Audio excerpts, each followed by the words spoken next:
Hello friends, आप देख रहे हैं हमारा यूट्यूब चैनल लर्निंग कॉमर्स। मैं आपका फ्रेंड अमन कुमार। आज मैं आपको सिखाने वाला हूं इनकम एंड एक्सपेंडिचर अकाउंट के बारे में। इनकम एक्सपेंडिचर अकाउंट होता क्या है, इसका आज मैं डिफिनेशन दूंगा, इंट्रोडक्शन दूंगा। उसके बाद नेक्स्ट वीडियो में मैं आपको बताऊंगा इनकम एक्सपेंडिचर का अकाउंट का स्ट्रक्चर कैसा होता है और वो बनता कैसे है, उसका क्वेश्चन कैसे सॉल्व करते हैं, वो मैं बताऊँगा नेक्स्ट वीडियो में। तो इस वीडियो में अपन देखेंगे क्या इनकम एक्सपेंडिचर अकाउंट होता क्या है, ठीक है, उसके बारे में। तो चलिए जानते हैं इनकम एक्सपेंडिचर अकाउंट होता क्या है। इनकम एक्सपेंडिचर अकाउंट के बारे में क्या बोलते हैं, इनकम का मतलब क्या हो रहा है, प्रॉफिट, ठीक है, और एक्सपेंडिचर का मतलब क्या हो रहा है, एक्सपेंस, ठीक है। तो यहाँ पे क्या प्रॉफिट और एक्सपेंस है क्या सर? तो हाँ, प्रॉफिट और एक्सपेंस तो है यहाँ पे। कैसे है यहाँ पे? तो इनकम का मतलब क्या हुआ, प्रॉफिट, और एक्सपेंडिचर का मतलब एक्सपेंस, ठीक है। तो आपने पढ़ा होगा प्रॉफिट एंड लॉस अकाउंट में, 11th में जाइए तो 11th में आपने पढ़ा होगा प्रॉफिट एंड लॉस अकाउंट, ठीक है, किसमें, फाइनल अकाउंट के अंदर में। तो वो किसके लिए था, वो प्रॉफिट ऑर्गेनाइजेशन के लिए था, इसलिए यहाँ पे इनकम के बजाय क्या लग रहा था वहाँ पे, प्रॉफिट। लेकिन यहाँ पे क्या है, नॉन प्रॉफिट ऑर्गेनाइजेशन है, और नॉन प्रॉफिट ऑर्गेनाइजेशन में यहाँ पे क्या लगाया जाता है, इनकम। क्योंकि देखिए इनकम और प्रॉफिट में बहुत बड़ा डिफरेंस होता है। वो कैसे डिफरेंस होता है ये मैं बताता हूँ। जैसे मान लो कि कोई ऑर्गेनाइजेशन है, ठीक है, जो एनपीओ है, अगर वो कोई प्रोडक्ट लेके आती है और उसके बाद उसको सेल करती है और उसके बीच में जो उसको प्रॉफिट हो रहा है वो क्या होगा उसके लिए, प्रॉफिट, ठीक है। लेकिन अगर वो कोई एनपीओ है, ठीक है, और उसमें सिर्फ पैसा आ रहा है और जा रहा है, तो वो क्या है, उसका इनकम होता है, ठीक है, और एक्सपेंडिचर होता है, ना कि प्रॉफिट और लॉस होता है। क्लियर है? तो यहाँ पे क्या होगा, इनकम एंड एक्सपेंडिचर अकाउंट। तो ये क्या है, just like cash, just like P&L account की तरह है, ठीक है। प्रॉफिट एंड लॉस अकाउंट जैसे बनाते थे वैसे ही बनेगा। फिर यहाँ पे क्या होता है, it is a nominal account. जब प्रॉफिट और लॉस का बात करते हैं और प्रॉफिट और एक्सपेंस का बात करते हैं तो कहाँ पे आना चाहिए, नॉमिनल अकाउंट के अंदर में। तो क्या होगा, it is the nominal account. फिर it record both cash and non cash item, ये नॉन कैश आइटम और कैश आइटम दोनों रिकॉर्ड करता है, ठीक है। फिर उसके बाद क्या है, it record debit side expenditure and credit side क्या, इनकम।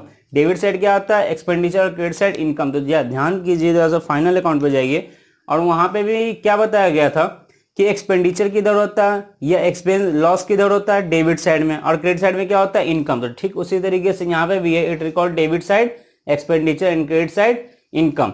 फिर अपन आते हैं प्रिपेयर कौन करता है, it is prepared by non profit organisation, ठीक है। कैसे होता है prepare, it is prepared from receipt and payment account and other related adjustment. तो रिसिप्ट एंड पेमेंट अकाउंट मैंने पहले वाले वीडियो में पढ़ा है कि रिसिप्ट एंड पेमेंट अकाउंट का डिफिनेशन मैंने बताया, फिर उसके बाद उसका स्ट्रक्चर बताया, फिर उसके बाद उसका क्वेश्चन भी सॉल्व करवाया, फिर सब्सक्रिप्शन, ये सब मैंने बताया। तो वो अदर रिलेटेड एडजस्टमेंट जो है और रिसिप्ट एंड पेमेंट अकाउंट जो मैंने पहले बनाया था उसी से क्या बनता है, यहाँ पे इनकम एंड एक्सपेंडिचर अकाउंट बनता है, ठीक है। फिर क्या, it record only revenue nature item. क्यों सर, रेवेन्यू नेचर आइटम ही क्यों रिकॉर्ड हो रहा है यहाँ पे, कैपिटल नेचर क्यों नहीं हो रहा? तो देखिए सर, जब कैशबुक हम बनाते थे तो कैशबुक में सारे आइटम चले जाते थे, चाहे वो रेवेन्यू हो या कैपिटल हो। लेकिन यहाँ पे क्या बना रहे हैं, इनकम एंड एक्सपेंडिचर अकाउंट। तो इस साल का, ठीक है, इस साल का जो भी होगा, ठीक है, रेवेन्यू एक्सपेंस या रेवेन्यू इनकम, वो सारा यहाँ पे रिकॉर्ड होगा, ना कि नेक्स्ट ईयर और प्रीवियस ईयर का। नेक्स्ट ईयर प्रीवियस ईयर से हमको कोई मतलब नहीं है, नेक्स्ट ईयर प्रीवियस ईयर यहाँ पे आएगा भी नहीं। यहाँ पे क्या आएगा, सिर्फ रेवेन्यू नेचर का आइटम, यानी जो इस साल का है। फिर उसके बाद क्या बोलते हैं, it's show income expenditure account of current year, सिर्फ करंट ईयर का ट्रांजेक्शन, यानी मैंने बताया ना इस साल का, तो सिर्फ क्या है, करंट ईयर का ट्रांजेक्शन ऑन एक्रूअल बेसिस पे क्या होगा, रिकॉर्ड किया जाएगा, ठीक है।